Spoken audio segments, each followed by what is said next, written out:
All right, we are going to go ahead and talk about this Tyranid Codex. However, we've already started this conversation on Miniwargaming.com. Link in the description below.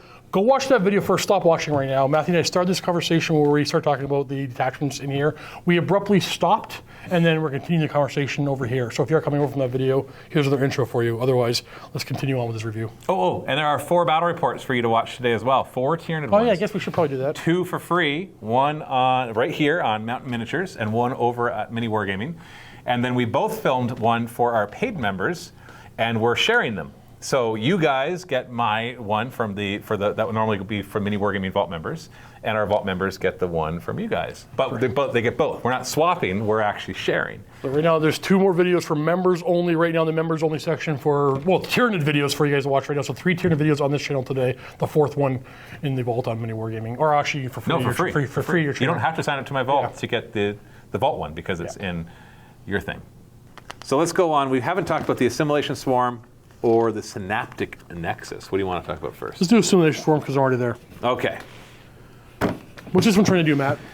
This one's cool. It represents the late stages of an invasion where the planet is now being consumed. And it works with units with the Harvester keyword, which is a new keyword, but it still follows the theme of what they've always been in the lore. And the first 2, which are obviously should be Harvester, is the Haruspecs and the Ripper Swarms. They've always had little special things that they did that never really worked in previous editions. The Haruspecs is always a fun monster, but there was always a stratagem or 2 that would have a fear aura whenever he'd do stuff. But it would never really felt like it mattered much. And then they added 2 more. The Pyrovores, which is a unit that already exists, is also Harvester. And because you gotta cook your food, that's what Mama said. And the Psychophage from the Leviathan box, because it's got this big you saw it in the first video, literally, and it looks up from its meal, right? So they're consuming. So the Harvesters have a really cool rule, just straight up. Their detachment rule is really neat.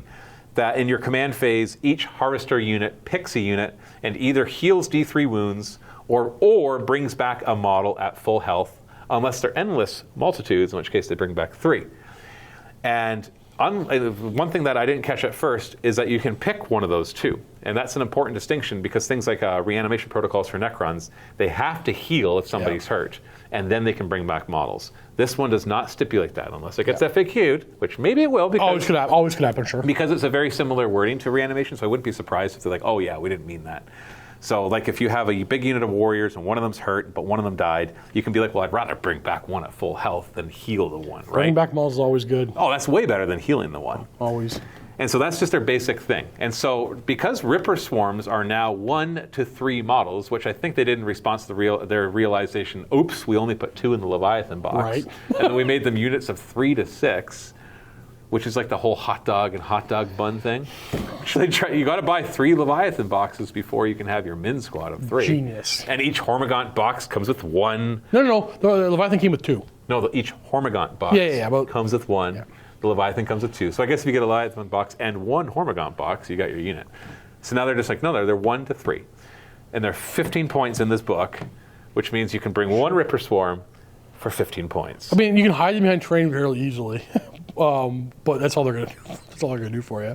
No, but they're harvesters. You're never gonna see them on the table unless somebody's playing Assimilation Swarm. Yeah. Then I'll put them on the table for sure. I know I had 15 points left over. I brought it in my game today, and it did stuff. I would bring a minimum of 3 to Assimilation Swarm, and probably 3 to 3. If you only have 45 points left over for Ripper Swarms, you're bringing 3 units of 1. Yeah. Oh no, you're totally maxing out your Ripper Swarms. And if you have enough points, you're bringing units of 3 because if all else fails and they got nobody nearby, they can pop up one of their own swarms again, right? Because it works on themselves. So like the Haruspecs, in the command phase, at the very least, he heals himself D3 wounds. That's what he does. I love it that we're actually seeing the Tyranid on the table where they break down biomass and produce more stuff. I would assume it's not that fast typically in the lore. It's not like you're just popping up right on the battlefield. Well, I don't know. Who cares? They got to spawn some goo in the corner. You got to somehow translate lore and narrative to. I like that we're seeing it. Yeah, exactly. And so it focuses a lot. The thing about the Harvester is that you can do whatever the crap you want as long as you include some Harvester stuff. It's all good because you want to do endless multitudes. Well, they'll bring back 3 of them. You want to do Tyranid warriors or Hive Guard. Imagine Hive Guard popping back up. or Well, that's the thing, or like a Hive Tyrant with his Tyrant Guard and bringing them back. Your whole everything, every war scroll in here will benefit from this. Pretty much. Yeah. So this one, if Some you more really than do others. anything. Some more than others. I feel like Sure. the two things that'll benefit the most will be monstrous infantry, like warriors and Tyrant Guard and Hive Guard. Bring them Bringing entire models back at 3 or 4 wounds or whatever they happen to be, and endless multitudes. Monsters, of course, will benefit from this as well, being able to heal D3 wounds, but I think that's less of an impact than bringing back a model. So I'm not saying you shouldn't do it, because it's just whatever situation arrives. So, but the thing is, that's just the basic of it. So now we have all the enhancements and stratagems which kind of work around that. For example, one of the enhancements, regenerating monstrosity, which is not for monsters, by the way, even though it's called regenerating monstrosity. Yeah. You're not allowed to give it to monsters. They can be regenerated twice per phase instead of 1, because normally you can only give 1. Where would you put that? A warrior unit. A warrior unit. Yeah. Or a Hive Tyrant with his Tyrant Guard. Yeah. Oh, yeah. Yeah. Yeah. Oh, yeah. Yeah, right? Hey, 2 Ripper Swarms that cost 15 points each, stick right behind me. In every turn, pop, pop. There's a Hive Tyrant and a bunch of Tyrant Guard just barreling down at me when I'm desperate trying to shoot the Rippers behind them. Like, kill the Rippers! Kill the stupid Rippers! Because Rippers are like dragging behind the corpses of new Tyrant Guard that they're working on building back up. Just throwing them at you. The thing is, I don't actually know which one of these I would choose if I was a Hive Tyrant, if I was for my Hive Tyrant and Tyrant Guard, because here's the next one, Instinctive Defense model. While the bearer is within 6 inches of 1 or more friendly harvester units, he can do heroic intervention for free. And he also has fights first. Fights first! Well, couldn't a Hive Tyrant do that anyway? Use a stratagem for free on himself, heroic intervention. He wouldn't get the fights first. The fights first is kind of a big deal, don't get me wrong. Freaking, yeah. Now, it does say the bearer. So he wouldn't be giving. No, I guess he'd have to. The fights first will apply to everybody, right? Yeah, it would have to. Yeah. It would have to, because otherwise it just breaks the game. Or the next one, biophagic flow. I don't really like it. If you put it on a leader and any harvesters nearby, they can heal things 9 inches away. I don't see why I'd ever do that. Like I see how it's cool, but I wouldn't do it. Parasitic biomorphology, though, I like this one too. So this is another one that I'm not. Probably a Broodlord or a Tyranid Prime with wings, with warriors. Gives +1 strength to the melee weapons of the unit, and the first time they destroy an enemy unit, and while the bearer is within 6 inches of a harvester unit, then the whole unit gets +1 attacks for the rest of the game. Yeah, it's pretty good. Because he kills it, and the harvester goes, "Ah, blah, blah, blah, blah," and then he goes, "Blah," and he upgrades them. The biophagic flow, the 9-inch aura one, Parasitic Mortrex. He's spawning. He belongs in this. He's spawning Rippers, and he can fly to where you need the extra range of extending the harvester range. Yeah, I can see that. I can see that. Yeah, I'd like to try the Parasite in this list for sure, because he makes new Ripper Swarms, and that goes beyond your maximum of 3 per thing. Now, the thing is, though, I think it's funny because I always looked at the Parasitic Motrex as a character. Right, because so I never wanted more than 1. Now that we have this, I want 3. Yeah. Any chance he's Harvester? I don't think so. I think he's Vanguard. It would make sense. He is Vanguard, but I don't think he's got. No, I didn't. I went through it several times, but he's Vanguard because he's got. If he was Harvester, then he would definitely take that upgrade. Him making Ripper Swarms is so. He's got 1 attack. Situational. Yeah, it's 1 attack that hits on 2s. It's going to be against infantry. It's 2s to hit, 3s to wound. Against infantry, -2, 3 damage. He's got to kill 1, and then you get to make Ripper Swarms. He's lone operative innately, so he plays the game well. Yeah. And the only thing I see with him, But he causes battle shock when he's in combat. So that's another thing that we're watching battle shock interact with. So he charges in at the beginning of the fight phase. He goes, battle shock test, please. He can be in that Vanguard. He should be in the Vanguard guys then. Totally. But I'm saying that he works. He just doesn't fight well enough, eh? Well, he's got 6. No, he doesn't. Yeah. I was about to read it. I'm like, no, but he's cheap. He flies and he has lone operative. Lone operative and stealth. So he's getting around the table. He can deep strike if you want. So those are cool enhancements, and then you get really cool stratagems as well. You can basically, when one of your harvester units is destroyed, all the other Tyranids are mad. Yeah. And they get the rest of your army gets +1 to wound whoever killed that harvester. Yeah. That Ripper Swarm. I know. That you were so determined. So that here comes the Hive Tyrant, and you shoot his Ripper Swarm, and he stops for a second. Yeah. He looks back. He looks at you, and you see a singular tear roll down his cheek. And then he goes, "That was fluffy!" And he comes flying in. What the moon? I think you're understating. I think this is the best strategy by far. Oh yeah. I think it's Ripper Swarm. I think if I'm playing this and they're gonna go, "Oh, I need to kill that freaking Ripper Swarm that's doing this to whatever." You remind them of this one. Like, look, dude, if you do, I want you to know. They're like, I don't want to kill maybe I'll just kill. I'll try to kill you outright so you can't regenerate. You're just dead. I'm like, this is a. That's a demoralizer. It's a control. It's a mental control strategy. I love that one. Yeah. That's my favorite. Yeah, because I know, and I'm gonna maybe I'll need to name all my Ripper Swarms, like each one, not just the base. Like this is Fido, like and we're gonna and maybe actually, you know what? I'm gonna 3D print little dogs, and I'm gonna put them on these bases, and they're my Ripper Swarms. Not how you kill your puppies. Yeah. No, yeah, they're not even full grown. They're just puppies. They're actually just puppies. But I mean, you can also... Or like a cartoon version of a Ripper Swarm that looks like a puppy, kind of like the Zergling from Carbot. Can you cutie I think I got to do a cutesy Ripper Swarm. A cutesy Ripper Swarm. So a little bug that's all like, "Oh, you don't kill me." Like puppy dog eyes. Yeah, and I'm going to put those on there. But it's not just the Ripper Swords. It can be your Psychophage. It can be your Pyrovores. It can be your Harrowspecs. But nobody's sad about killing a Harrowspec. No, but if you do, your army's going to get +1 to wound you. So you're saying I should get one designed, like a puppy, a huge, like, puppy-looking monster? That she's like, "I just want to play." It's kind of like the Nurgle ones, the Nurgle dogs. They're just happy to be there. But anyways, yeah. Do that. Yeah, you see this piece? I'm just going to make a whole army of puppies and dogs, and this is going to make my. I can see. Yeah, you win. Oh, they're licking me. Oh, they're so adorable. Oh, it's burning. How much skin? So reclaim biomass. So when one of your Tyranid units is destroyed, if there's a harvester nearby, they can basically regenerate another Tyranid unit. You kill. Just like that. Wait, is any Tyranid unit gets destroyed? You kill as that. As long as there's a harvester with 6 inches. You kill that. You finally killed that Ripper. So I got +1 to wound you. Also, there was another one 6 inches behind him. So here's a Tyrant guard back. Stop! This is annoying. You thought the endless multitude one was bad. No, this is probably this is worse. It's unending monstrous infantry. This has the I have to play it and like really feel it out, but this is the potential to be the most feel bad of all of them. It's available. It's available on our. Because Matthew played it tomorrow. We play it tomorrow. It's available today. Figure that one out. It's the magic of editing, but that's for free. That's our free battle report. So check that out if you haven't already watched it. Make sure you check it out because I'm sure it'll be hilarious. I haven't played it yet, so I can't really tell you, but I'm sure it was great. In fact, I know it was great because I'm playing against Skari, and we'll have fun no matter what. As long as I get to do, as long as he kills. My goal is for him to kill a Ripper Swarm and to feel bad about it. I'm gonna dig into him. So you realize what you just did? And then he'll be like, "Yeah, you get +1 wounding against me. It makes sense."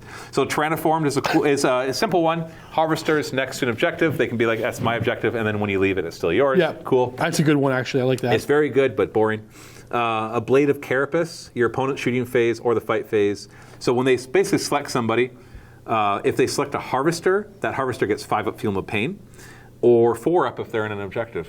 So it's 2 CP. It's 2 CP. It's 2 CP, but like the Harrowspec's not dying now. Especially if he's sitting on an objective. Yeah. I'm going to do it on some Ripper Swarms. That's a good, like, so far, please. Because what I want to happen is I want him to not put enough firepower into them. And be like, oh. And then in my command phase, they're gonna go. Pop, but you're not gonna have the command points to do all the things. You're not gonna be able to reclaim the biomass, and then you know what? No matter what 2 cards I draw, I'm gonna throw one away to get a command point. All right, it's just gonna be the way I play the game tomorrow. I'm not playing to win. I'm playing to bring back as much crap as possible. I don't care who wins. So you just understand going into watching that game that Matthew is in a. I am just going to make you feel bad. So at the very moment that we are talking right now, for the battle report that's available for you to watch right now, Miniwargaming.com, have you made your list yet? Yeah, but I'm probably going to change it now that we're talking about it. Okay. Yeah, but it has 3 units of 3 Ripper Swarms. And how many Harrowspecs? 1 Harrowspec because I only have. Oh, that's fair. 1 Psychophage. Only 1.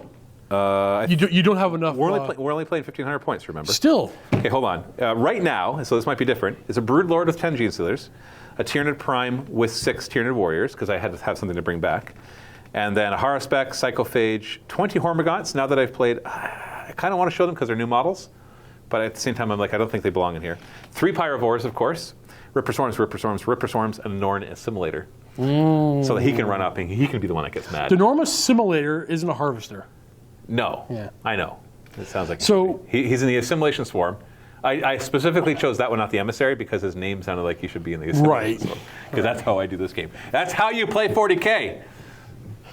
Theme your list, people. Theme your list. Have fun. Stop worrying about winning. Winning is fun, Matthew. No, winning is... I've been saying this forever on my channel. Winning is fun, but you know what is more fun? Doing the fun crap that your army's supposed to do. Look, let me give you all some life advice right now. Friends, they come and go in your life, but your wins are forever. Okay, so secure biomass. Here's one for you. In the fight phase, when a Tyranid unit is about to go, they get lethal. And if they're a harvester, it's a 5-up critical. That's actually pretty good. Yeah. So my big 14 attack Haruspecs. No, I'm thinking about how many attacks do Rippers get? Oh, yeah, they're like 5 each, I think. Giving them 5-up lethal? Dude, there's only one command point. How many command points? You need so many CP for this one. Now I'm sad you can only go up to 3 Ripper Swarms. Imagine having had Is 6. it max 3? It's 1 to 3. No. Used to be 3 to 6. Yeah, now I wish there was 6 Ripper Swarms, right? And I'm happy they can still... They are 6 attacks each. 18 lethal attacks, bro. They only hit on 5s, which just means if you hit, you wound. Do you have... How many attacks... And they fire their Spine Moths, too, at you. 4 attacks each, hit on 5 strength. How many attacks do a Psychophage... How many attacks do Psychophage have? Not much. 6, D6 plus 1. How many attacks do Haruspecs have? Oh, 14 plus like 4 shoveling attacks. They have a bajillion. That's where you want to use it. Of course, but I want to do it on Ripper Swarms. We all know that's where you're supposed to use it. Well, 18 Ripper Swarms attacks. It's going to rip off a wound or 2 off something. Yeah, 18. So 6 of those are just automatic wounds. That would be the ultimate no insult. AP. No, that'd be the ultimate insult to injury, where you try to deal with this army the whole time, and all of a sudden the Rippers, you can't regenerate anything. I killed it all, and then they come in to attack you with 18 attacks, and they finish off. And they just finish off. And it's like, I'm just exhausted. Stupid Rippers. So then you kill them, and then the rest of the army is like, now I'm mad at you. I get +1 to wound. You're like, ah. Oh, I love There's it. a reason why the Rippers are capped. We're not talking that Rippers are good. They're not good. They're not. They're actually terrible. Well, they're going to be good as like a support thing, and they're going to be hilarious. But they play in this. Yes. They have. Yeah. Rapacious Hunger, Tyranid unit that just destroyed an enemy unit in the fight phase. They can immediately regenerate. Yeah. And if they're a Harvester unit, they can heal 3 instead of D3. But just they don't have to be Harvester to do this. So in this army, you kill something in close combat, you can just bring a model back. I think you just gotta no rerolling advances, no heroic interventions.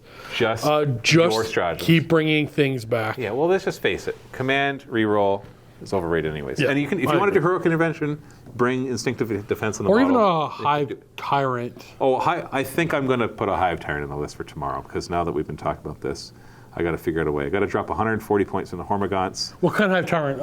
Hive Tyrant with... But I already have an Assimilator. That's going to be tough to fit, because we love playing at 1,500 points. I could always drop the Ripper Swarms down to 1 model each and save some points there. Yeah, maybe. You have to do the Hive Tyrant with a Hive Guard. I have the Prime with Warriors, but now I'm thinking get rid of that and just bring Hive Tyrant with Tyrant Guard. Yeah, you have to do that. That'll be better. And I already played the Tyranid Prime with Warriors in our game today, so we already saw that. And there's nothing new model-wise. Okay, so what upgrade? I always try to show the new models, which is why Hormagaunts. Is there an upgrade here you're going to give that Tyrant? Which one? I don't know. Regenerating twice per phase instead of once is hilarious. Of course, once you kill... Because nobody's ever going to kill... if you kill all 6 of the infantry... I know, that's the problem. You know what's going to happen? You're not going to regenerate once in this whole game, because Scry will just be like, I'm just going to kill the Rippers. It's like fighting... How many lives is dead? Okay, but then it's like fighting the Necrons, where the rule doesn't come into effect except to control your opponent. Yeah, I know. Well, a bare minimum, you're getting plus, what is this here? Plus add 1 to wound rolls. Plus 1 to wound against whatever. Because he killed your Ripper. Yeah. Yeah, bare minimum. That's awesome on its own. Yeah, it actually is. Yeah, you just feed him 1 Ripper at a time. You just throw 1 out front and you just look at him. And that's why you need the Parasitic Mortrex to hopefully get some more Rippers. I don't have one of those yet. I ordered one though. You have none? No, I just started my new army. I've only got like 6,000 points. Days have passed. I know. Give me some time. All right. Well, that was fun. 6,000 points, bigger than most people's collections. Yeah. Well, I got it to represent, right? Okay. We got one more to talk about. Yep. Synaptic Nexus. Synaptic Nexus. It's the brain bugs. The synaptic. I totally know what all this does, so I'm going to wing it.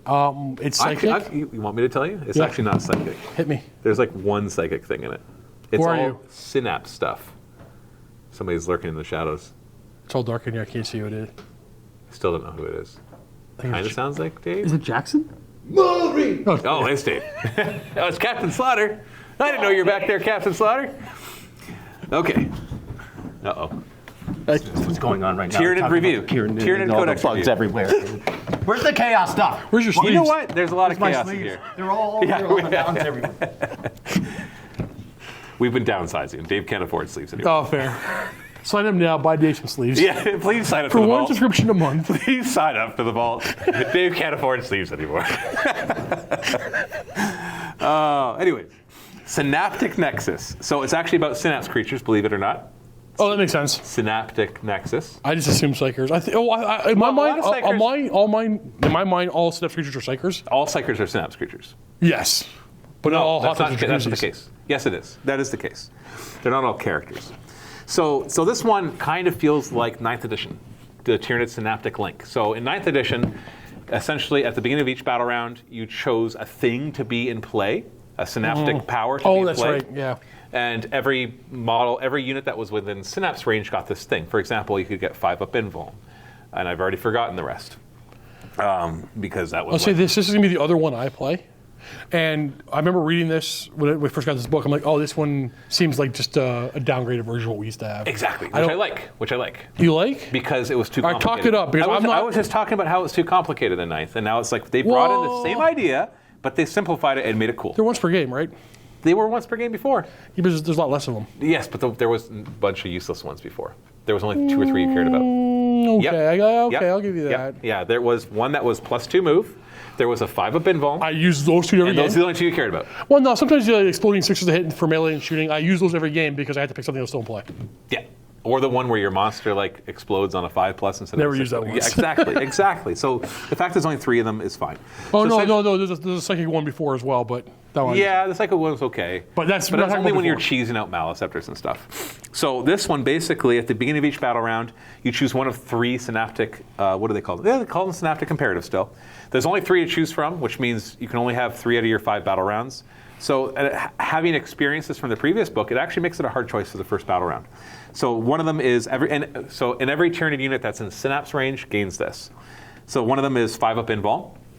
Another one is +1 advance and charge. And another one is +1 to hit in melee, which is weird because if you're charging in, you want to already have that +1 to hit. So it's it feels like they're in the order that you'd want to do them. First turn, do 5-up invuln, then do +1 advance and charge, and then mop things up. But having experienced this, I always would do the 5-up invuln and wish I had it for the second turn, not the first. Well, I think ideally, unless you're playing a massive swarming army, which plays usually an endless multitude, not this one. Or Vanguard, if you're doing Vanguard. Broodlord Genestealers. You're relatively well hidden, so you don't need that 5-up invuln turn 1. And Broodlords and Genestealers already have a 5-up invuln. Yeah. So you really, I feel like this is still good, but you're going to have that discipline to not use it in the first turn, and use it in the second turn on the 5-up invuln. And then the third turn maybe is when you turn on your +1 advance and charge, unless your opponent came to you, in which case now you can turn on +1 melee. So it's got some options there. No ranged ones though, which is interesting. No +1 to hit at ranged. Not even movement enhancement ones, except for the +1 advance and charge. For me, the enhancements and the stratagems better carry this one. Yeah, okay, so the first one's kind of boring. You put it on a Psyker. The only one that really matters in this case would be the Neuro Tyrant, because it gives all their psychic weapons +1 strength and AP. That's actually not bad. That weapon, their automatic hit 2d6 hits becomes strength 6. And AP 2 instead AP, of 1. I think AP 3. Isn't AP 2 No, already? it's AP 1. It's AP 1? It's strength 5 -1/2 damage. Okay. But only the Neuro Tyrant can take that. Because the Hive Tyrant could take that, but it doesn't have any psychic attacks. It has psychic ability. So it makes his Overwatch a little even scarier. So they're obviously future-proofing in case they ever decide to want to come out with other stuff, but literally that's only for the Neuro Tyrant. Okay. So that's the only Psyker one. Everything else is Synapse. So then we get a Synapse one, Psychostatic Disruption. Reserves can't come within 12 inches. That's really good. It gets worse.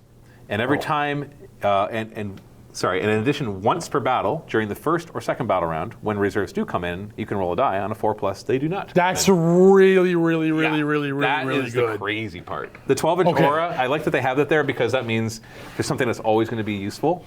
Because you could put this on a Broodlord, for example, have him scout move forward, and all of a sudden it's like, you can't deep strike here. Or the backline dude that's going to stay back there. Well, if your opponent has like a deep striking charging unit, like Or they can't even drop declare a charge. Yeah, drop pod. Or drop pod. Yeah, no, it's 4+ doesn't come in.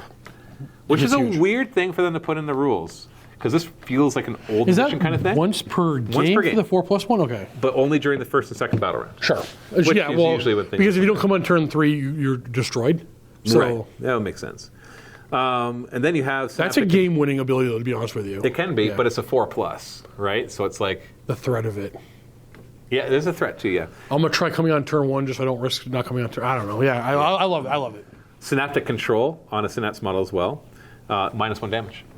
Okay, I like that. Hive Tyrant minus 1 what can take that? Hive Tyrant? Well, anything that's Synapse, that's a character. So Hive Tyrant, Winged Hive Tyrant, Yeah. the Winged Tyranid I don't Prime. care about the little guys. You want it on big guys. Yeah, so the big guys will just be those two. Yeah, Because okay. all the other big ones are not characters. It's going on your Hive Tyrant. Yeah, or they're named characters. The Dirge Heart of Karis is an aura of a 9-inch aura of -1 leadership. That's like a It secondary would one. work better with the Vanguard attachment. Well, you put it with the Broodlord. So it's one of those things where I find that there's like, oh, this definitely goes in a Hive Tyrant, and this is, I just want to bring out a cheap character just to have this. So imagine a Broodlord running forward with -1 leadership, and he's got a Death Leaper next to him with -1 leadership, and then a Neurolictor next to him. A lot that of forces. points. A lot of points. But you saw the Death Leaper in action. No, I know, but he I'm saying- carries himself just fine. To me, your list already looks like it'd probably be better off playing a Vanguard instead of this. Maybe, but that's only like a small part of it.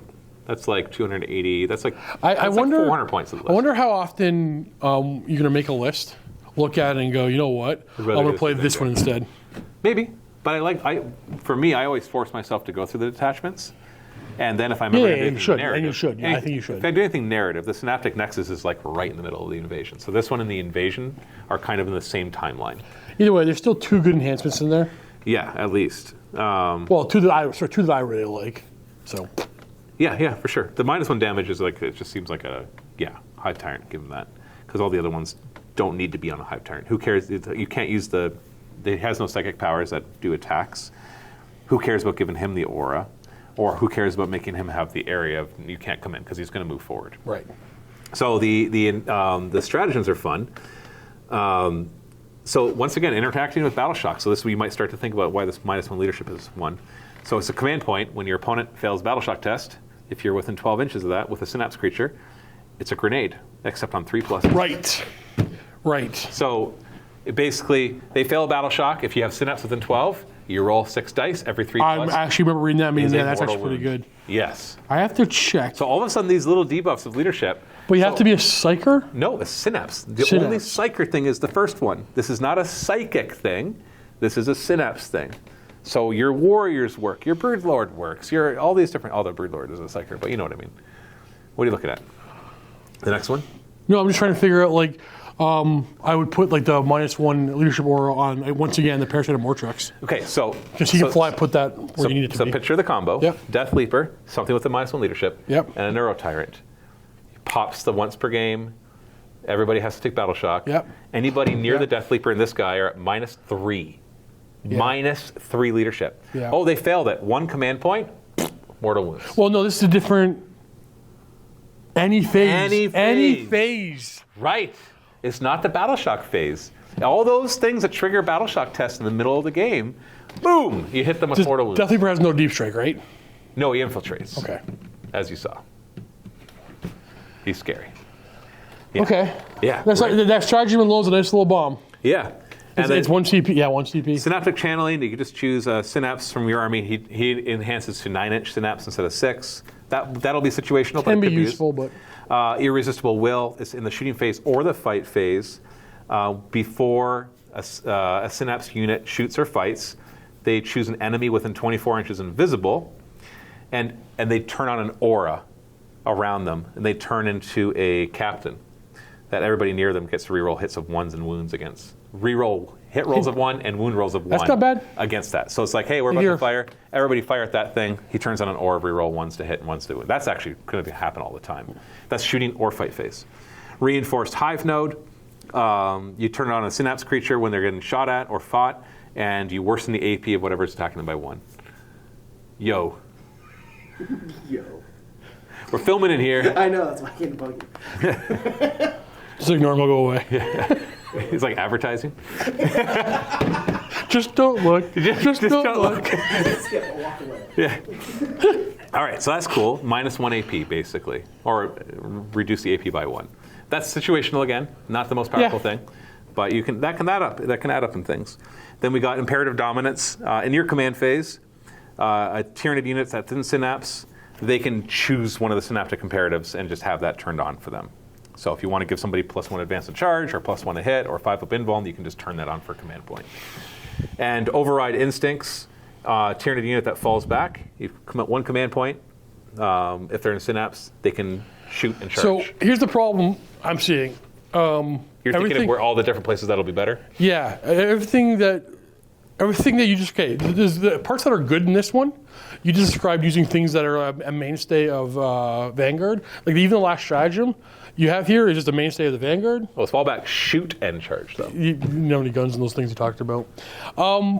I don't see this at all, one cool little bomb here, a little situational, it could be really powerful, which means, because I think it's just terrible, it's probably the most powerful one somehow, I'm not sure how yet. Yeah, somehow this would be the tournament it's probably standard. because it's going to be hard to wrap your mind around that 4 units that you put in the army that makes this overpowered, right? That's what's going to happen. Somebody's going to do the math on this plus this plus this plus this, and it's not going to be as simple as just minus leadership, although that'll be part of it. Now, I'm going to play this. This one will be in the Miniwargaming Vault and the YouTube channel member only, and then I'll talk about in the post game how I feel differently, if I feel differently at all. Yeah, so you just got to make sure you lean into Synapse. And because it doesn't require anything. This doesn't care about swarms, doesn't care about monsters, doesn't care about infantry. It just cares that you have enough, that your army is covered in Synapse, which you typically do anyways. Yeah, exactly. But not always. Like the game that we played today, there was plenty of my models that weren't in Synapse. The Hormagaunts came in, the Lictors came in, they weren't in Synapse. The Gene Stealers that ran off on their own. But I had no way of applying Battleshock tests to those units other than killing them. No. But they also wouldn't be able to do these stratagems when they're away from Synapse. That's what you're saying. So this one relies on Synapse handing out these things. I hope I'm wrong. I'm not seeing it. I'm hoping I'm wrong. No, I look at this as a fun, main. If you're playing this one competes with the invasion force with me, not the Vanguard. Yes, I agree. No, I agree. Yeah. But the invasion force, I'm just like, I'll rather have lethal or sustain other than the once per game invuln. No. See, I see other combos. Like, I just like -1 damage and a Hive Tyrant. Yeah, it's good. And then but -1 leadership with the Death Leap if I want a nearby. resilient Hive Tyrant, I'll play Simulation. Yeah. You didn't kill my guard. Yeah. But I got to poo-poo on one of them. no, you can poo-poo on it all you like. I'm just saying, I like them all. In the totem pole, somebody's got to be at the bottom here, and this to me is it. Okay, which one? Okay, not that it matters. Which one's your least favorite one of all these? Invasion? Only because because it feels it's vanilla. It's been only because you had it for like longer. Yeah, that's probably That's it. the only reason. Yeah, I think a better question would be, what 2 detachments would I add on? Okay, I wish you actually do that on. That's a good question, Steve. I would add on a subterranean assault. That Moloch is best. were Trigons, Molochs, Raveners, and Ripper Swarms. Ripper Swarms, because Yeah, the second, for sure. second attachment to be in. All benefit as deep strikers, and also benefits the infantry that comes with them. So, like, there's always been a rule. I don't think the Trigon has it anymore. I didn't really look at them. But there's always been a rule that when a Trigon or Trigon Prime pops up, they can bring like a unit of infantry with them because they like tunneled through it. I didn't actually look at them to see if they have that. Each time this model is set up on the battlefield using a deep strike, it just tells you how it deep strikes. So no, it doesn't do it anymore. And neither does the Moloch. And so I would have that detachment be whenever something with the burrowing keyword, and I would just add, or subterranean keyword, arrives from deep strike, select an infantry unit in reserve of 20 or less models, or no, you don't even restrict it because nothing has 20 or more than 20 models, and place it wholly within X number of inches and more than 9 inches away. Could you not replicate your detachment with just Tyrannocytes? Yeah, but that's not the same thing. They're coming from the sky. It'll play. What? My No. bad. How do you My bad. replicate My bad. things coming I meant the place. things coming up? That's the opposite of what I'm talking about. Yeah, you're right. Okay, you know what's funny about you saying that? I realize what you're saying, and you're not wrong.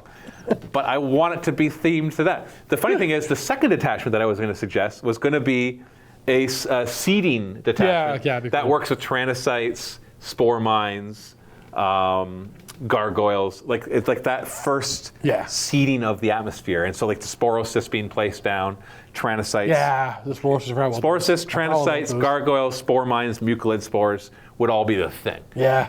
There should also be a detachment, because you asked what my third one would be. I did, and if you could have one more, Matthew, what would it be? Good question.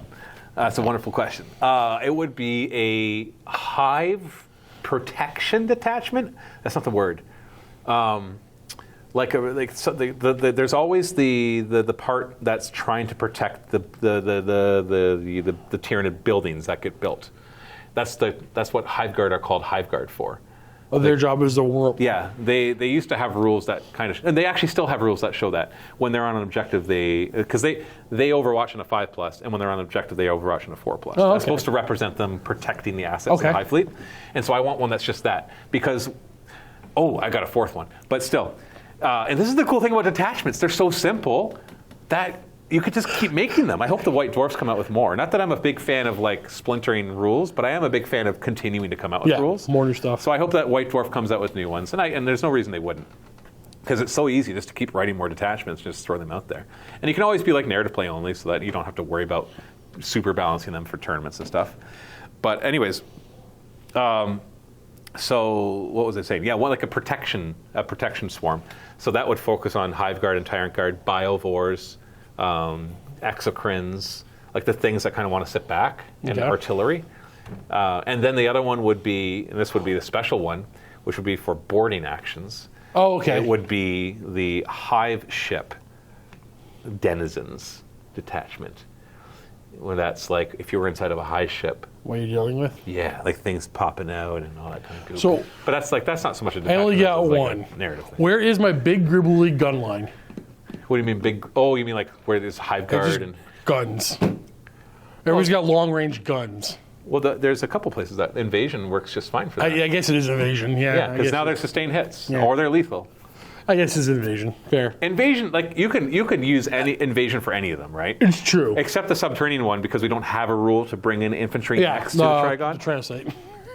Next to a Trigon, which has always had. The Tyrannocyte could do straight next to the Trigon. So you put the Trigon down, and then woo! It's like the Hydra, High Fleet Hydra. But it plays the way you want. But what you really mean is you don't get the really cool deep striking stratagem set. You have to use the invasion stratagem set. Right. It's the cool stratagem sets was really, really cool. That's what makes it. And the enhancements. The enhancements always surprise me, because I feel like when I look through all the detachments, each detachment has one, maybe two enhancements that really don't feel like they belong in that detachment. It's like, that could be in anything. But it's cool that they're there. It kind of just mixes it up. We should hit them. There's 3 new War Scrolls. Oh, we talked about them kind of. You're in the wrong place, dude. Wrong section. Yeah, that's right. They're back here. So we've got the dual kit, the Norn Emissary and the Norn Assimilator. They basically have the same stats. You know, they're huge monsters. They're roughly 300 This is your bigger Tyrant Guard? Or Hive Tyrant? Why is it just a bigger, badder? He's not really. And there's a couple reasons for that. First off, he's not a character. Not a character. So he can't be a warlord. Not Synapse either, right? He is Synapse. Oh, he is Synapse. Yeah, one's a Psyker. One is a Psyker. So basically, they're very similar. It's like there's 2 weapon loadouts. You can make one like a Psychic, or you can make one anti-monster, anti-vehicle, and more close combat oriented. They're both good in close combat, but the Psyker one is better shooting, arguably, and the other one is way better in close combat. They both have the same basic rule, though, that they're built for a singular purpose. So you have to kind of think of these more from their lore perspective, that they're not anything like a Hive Tyrant. Hive Tyrant's about directing. The Norn Emissary and Assimilators were literally built for one purpose. And they represent that on the field by, at the beginning of the game, you choose either an enemy unit to reroll hits and wounds, or you choose an objective marker that when you hold it, you have OC 15, and Feel No Pain 5+. But these are 16 wounds, 2 of armor save, toughness 11, 4 invuln. Oh no, 4 invuln's only on the Emissary. The other guy does not have an invuln. No invuln in the simulator? Yeah, I don't know if that's a typo, but it does make sense because he's not a Psyker. What? Why would I ever use the assimilator then? Because 2-up save. That's true. That's true. AP's down. 2-up save's good. You can get cover. You will be in cover. Like even look at their massive weapons, and they're not like it takes like a huge weapon to get to -3. That's the only time you cared about that 4-up. And it covers easy. Then you're in cover. Yeah. So it's hard to knock a 2-up save below 4-up anyways. So it's more for those extreme situations. So they both have that. And then the Norn Emissary, the psychic one, he's got a Feel No Pain 4+ against mortal wounds, whereas the other one has harpoons, which if you try to fall back away from him on a 2+, he does D6 mortal wounds to you. Yeah. So he basically pins you down. He's got a harpoon that when he fires at a vehicle or monster, that he gets +2 to charge them. And then he's just got slightly better close combat weapons. By slightly better, I mean... We've seen this harpoon with the orcs, and something else has it. It's the same copy and paste, same idea, which I like copy-paste. Yeah, no, so you don't have to worry about coming up with new ways to do the same thing. And they both have Deadly Demise D6. That's important because in the Crusher Stampede, you can have them auto-explode. Right. Because other than that, Deadly Demise really has usually very little significance in the game. Old One-Eye does not have Deadly Demise. I feel like that's a typo. I want to see about that. Because the Carnifexes do. Yeah, why would he not? Yeah, Deadly Demise 1, right? So other than that, though, like the Psychic one, the Emissary, he's got 3 versions of his Psychic attacks. One's Precision, one's Blast, one's Melta. So you can kind of feel what they're each meant for. Whereas the other guy has got his Harpoon Launchers, which we already talked about, which are just really meant to be anti-vehicle. So the Neurolictor, and the video that went up on my channel today, Mountain Miniatures today, you saw Matthew use 3 of them. I'll give you your thoughts on the Neurolictor. I used 3 of them because I accidentally handed out one of the models I was going to use, and so I had to change my list. Sure. Bringing 3, I'd say 2 at most. 1 is fine, depending on what you're going to use them for. I like the Neurolictor. Do you need more than 1 in your collection? I'd say 2. 2? I'd get 2. Okay. But it depends on how you collect, right? Are you one of those people that builds a 2,000 point force and then you're done your collection? Well, I feel sorry for you because that changes all the time, and now that's 1,920 points because points keep going down. Anyways, so they share this common bond with all the lictors. They got their 4-up invuln, their lone operatives and stealth. When they kill characters, they get a command point. They've got precision. They've only got damage 1 instead of damage 2, but they're dirt cheap, so they're not meant to kill characters, even though I said all those things. They're support. So they've got a 12-inch aura that does basically 2 things. First off, in your opponent's command phase, in your command phase, you can force an enemy unit to take a battle shock test within 12 inches. Furthermore, did you do that my command phase? I did. There you go, in my video, and it mattered. It did. Asterisk. That's right. You can edit it. I edited it. Editing. You're right. It's supposed to be your command phase. You select an enemy unit to take a battle shock test. And then on top of that, it has a 12-inch aura, which is huge, by the way. That's 24-inch diameter. No, thank you, because now when somebody comments that you Matthew, blah, blah, blah, I can reply with, yeah, no, we covered that in the review of the book. Go read the review. Didn't you check that? Yeah, didn't you get to the hour and a half mark of the review? Like, how long? Holy crap, it's 3:30. Okay, anyways, we've been doing this for a long time. That's all right. It's great. So the second thing, the aura that really mattered, was a 12-inch aura. If you're battle shocked, you're -1 hit, and everybody gets +1 to wound you. That was awesome. So this is why I would bring 2. You still want to bring 2 with you in your command phase?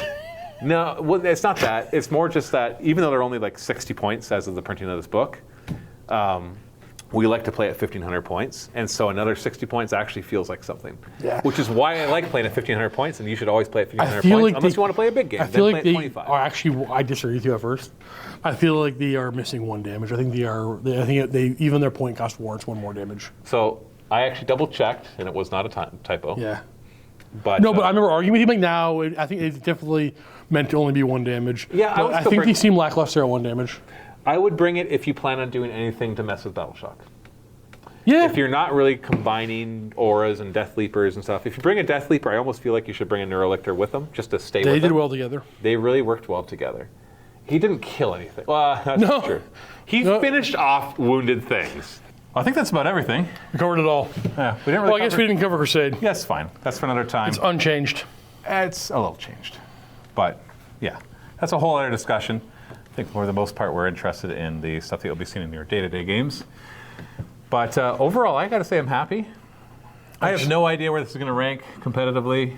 It doesn't matter. It's the first book, so it'll do fine for a while. And I don't know. No, just because it's the first book. It depends because we know that they're going to be putting out a balanced data slate at some point soon. And that's just going to change everything. So it's impossible to say.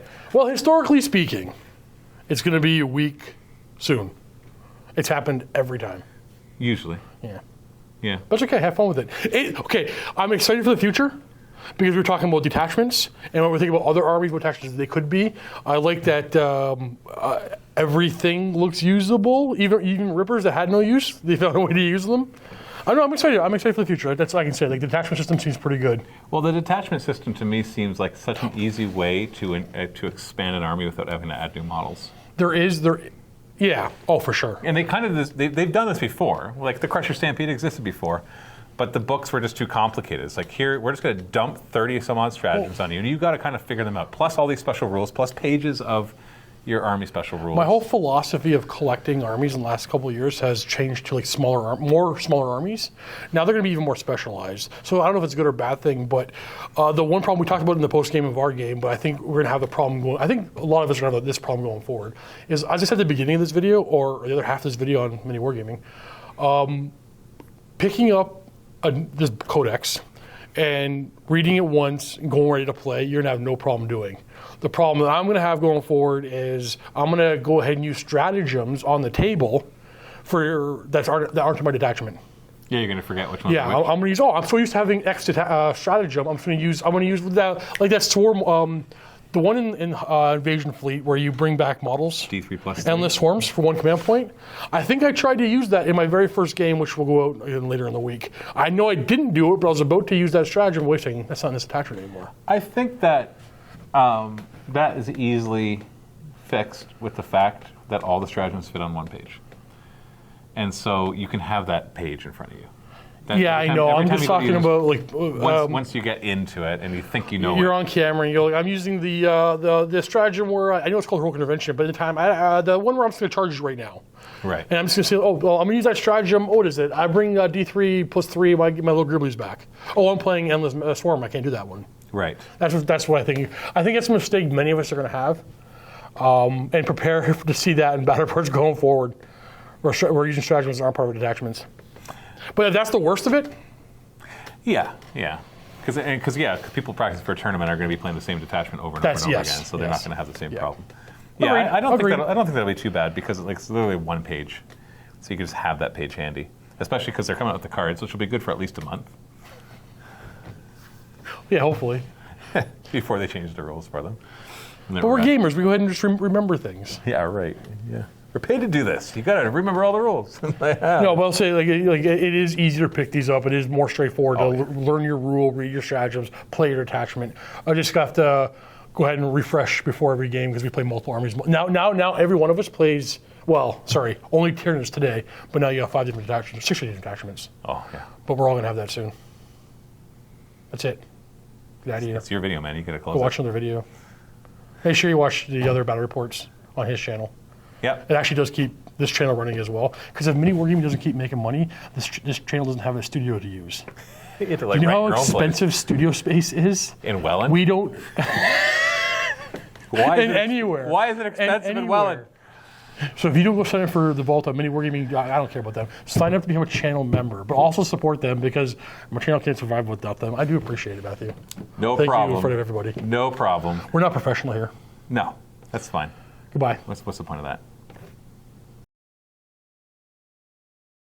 Well, thank you so much for watching. I hope you enjoyed that video. There will be plenty more to watch upcoming and plenty more already on the channel to watch if you haven't already done so. If you haven't already subscribed, please do. It's really helpful for the channel. Comment below, engage with Algorithmo, helps with the channel a whole bunch, and think about joining the channel. There is a join button right next to the subscribe button, so I know you're going to click that button. Learn about everything you get from becoming a channel member, access to Discord and a bunch of other extra videos. We're going to thank some people over here scrolling by. These are the Rock Jocks and Peak supporters. They're higher tier channel members that they do a lot to help this channel keep it going. Can't do without each and every one of these people over here. Super appreciate them all. See you in the next one, guys. Happy wargaming.